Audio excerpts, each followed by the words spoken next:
Hello students, today we will do Poem 2 Wind from class 9th Beehive book.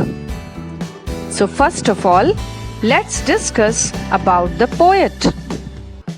The poet of this poem is Subramanya Bharati, who was born on 11th December 1882 in Ittaiyapuram in Tamil Nadu, and he passed away on 12th September 1921 in Chennai. Chinnaswamy Subramanya Bharati, also known as Bhartiyar, was a Tamil writer, poet, journalist, Indian independence activist, a social reformer, and a polyglot. Popularly known as Mahakavi Bharati, he was a pioneer of modern Tamil poetry. Dear students, here polyglot means Subramanya Bharati was knowing many languages like Sanskrit, Hindustani, Bengali, English and French. So let's recite his beautiful poetry, Wind. Wind, come softly. Don't break the shutters of the windows. Don't scatter the papers. Don't throw down the books on the shelf. There, look what you did. You threw them all down.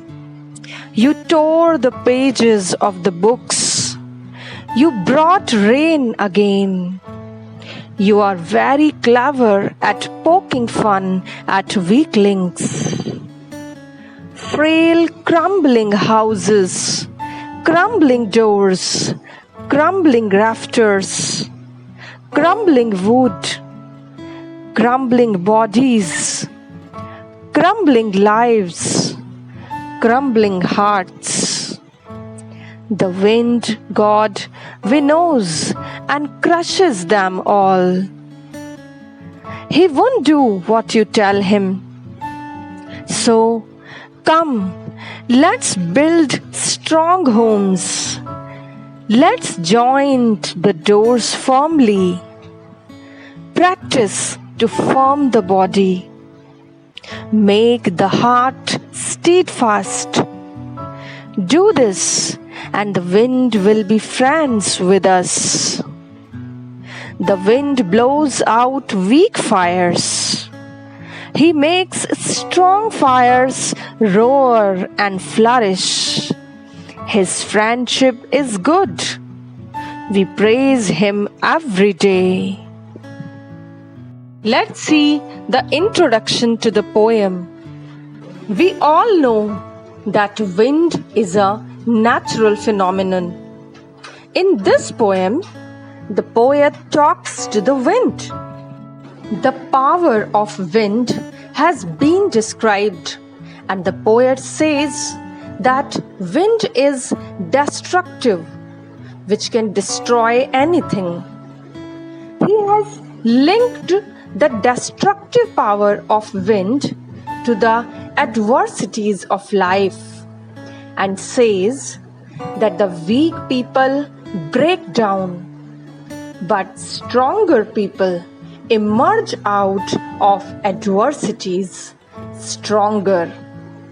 The poem gives an important message that we should be mentally tough and physically strong in order to survive the hardships of life.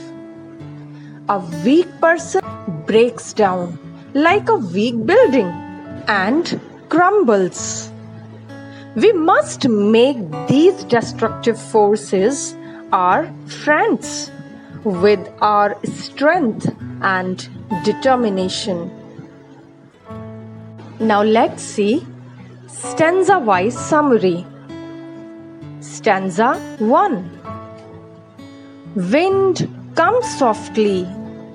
Don't break the shutters of the windows. Don't scatter the papers. Don't throw down the books on the shelf. There, look what you did. You threw them all down. You tore the pages of the books. You brought rain again. You are very clever at poking fun at weaklings. Dear students, here poking fun means making fun of something, and weaklings means a person who is weak. The poet is talking to the wind. He asks the wind to come softly. So he is saying that the wind should not be very strong or loud. It should be soft and subtle. Then he says that the wind is very powerful. It is destructive. It breaks the shutters of windows and scatters the papers. When the wind is very powerful, all the books which are kept on the shelf fall down. So here the poet is describing the power of the wind. Then he says to the wind to look at the destruction that it had done. Whenever there is a strong wind, all the things that are weak, like small plants, tiny children, etc., they all get scared and they can even fall and get hurt.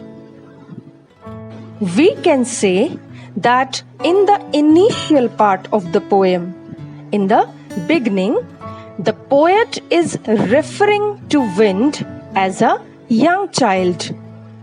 He is saying that it should come softly, just like a small child does. In the later part, we come to know that the wind is destructive, just like a youth, just like a young boy or a young girl who is full of energy, violence, and destruction. In this way, the starting part is compared to a small child, and the later part is compared to the youth or young girl or boy. Okay, now let's see second stanza. Frail crumbling houses, crumbling doors, crumbling rafters, crumbling wood, crumbling bodies, crumbling lives, crumbling hearts. Dear students, here crumbling means falling or to cause something to break. And here rafter means sloping beam which support the roof of the building. Here the word crumbling is repeated so many times to lay stress that everything crumbles in the face of a strong wind. You know very well, when the wind is very fast, it destroys everything. So the writer is saying that when wind is very powerful, it is very strong. It leads to breakage of everything. Houses which are weak fall. Doors which are weak fall. The beams on which the roof of the buildings are supported, they also fall. All the wooden structures fall. All bodies of people fall. Animals, lives, hearts, everything falls. So he is saying that everything crumbles means everything gets broken. Everything is destroyed. Everything that is weak reacts by falling down and breaking in the face of adversity. Here, adversity means opposite situation, or I can say difficult situation or difficult times, right? So, the poet is saying that whenever a weak person faces any adversity or difficult time or challenge in life, he breaks down and falls. Means he is totally shattered.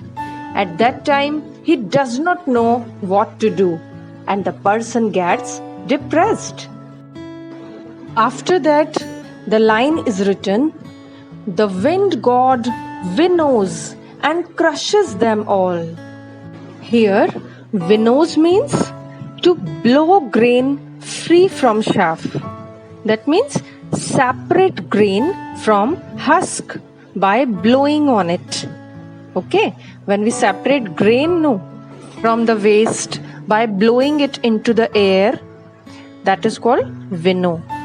So here the poet is addressing to wind as wind god, and he is saying that the powerful god of wind winnows.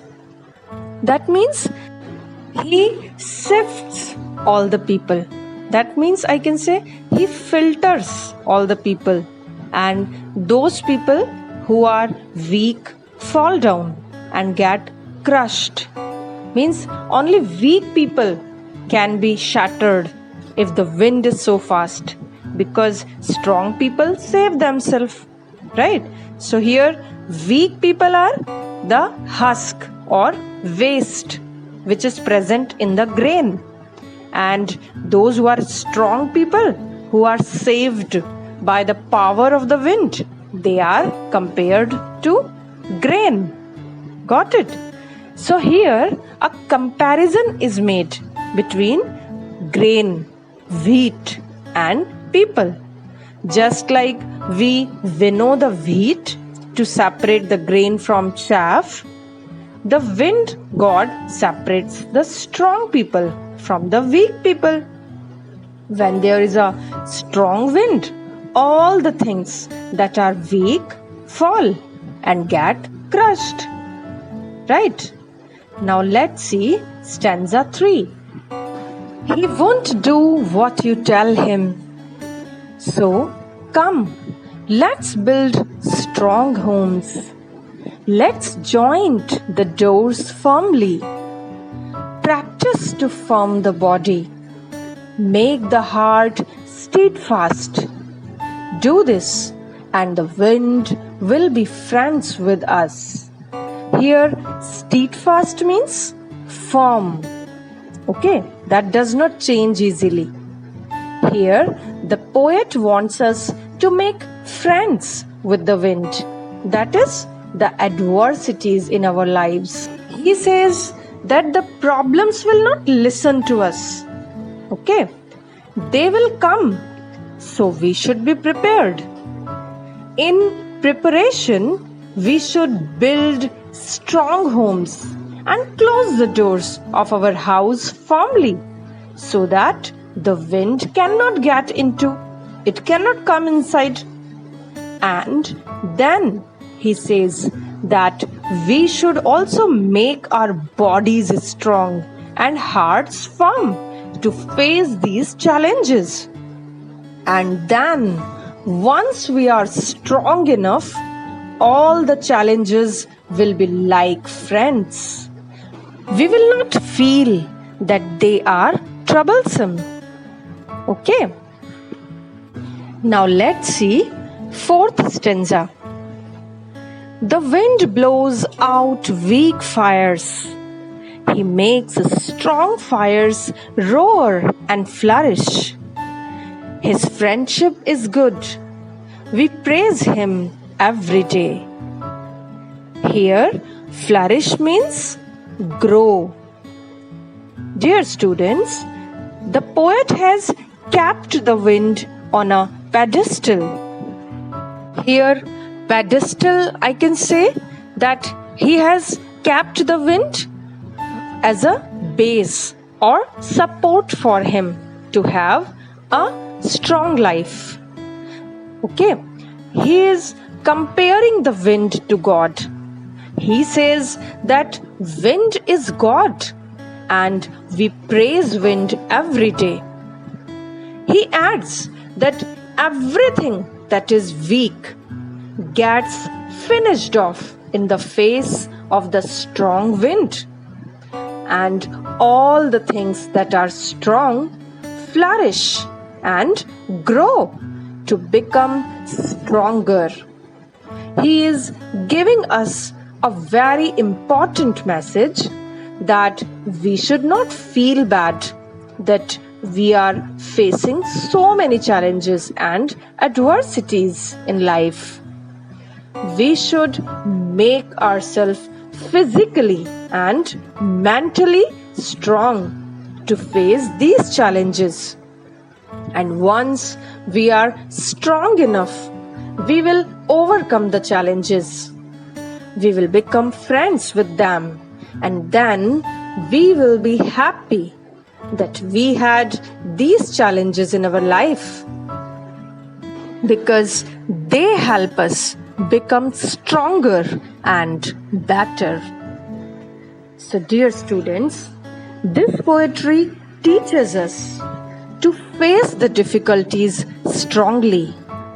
Never shatter down easily. Whenever you get many problems, numerous problems on the way, always remember that God is there with you and He is trying to prepare you for facing the problems. Now, I hope you all have understood the poem. So here, I am leaving a question for you. Please read the question, and if you know the answer, write the answer in the comment box. Thank you for watching the video.